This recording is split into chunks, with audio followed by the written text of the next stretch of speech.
अस्सलाम वालेकुम। बेल मिलने के बाद इस वक्त मैं सबसे पहले शुक्रिया अदा करना चाहूँगा मियाँ अली अशफाक साहब का, जिन्होंने बगैर किसी लालच के बरादराना ताल्लुक निभाते हुए मेरी रिक्वेस्ट के ऊपर, जो कि मैंने उनसे तकरीबन 2 महीने पहले की थी, अपना प्रॉमिस पूरा किया है। And the whole team here, this young guy with goggles, ये हमारे साथ भाई ने बड़ा मेहनत की है। दूसरे हमारे भाई ये बैठे हैं जो थर्ड वाले से है। आप सबका बहुत बहुत शुक्रिया। And you all guys are my permanent legal adviser as of now. Thank you very much.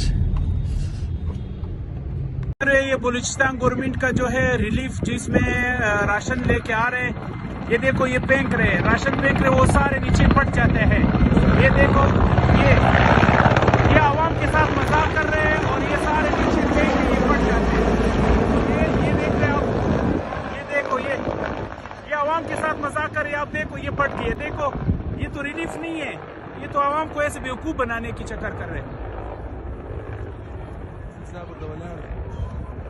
ये देखो आवाम को यहाँ पे बुलाया कि भाई आ जाए, आपके लिए राशन लेके आ रहे हैं।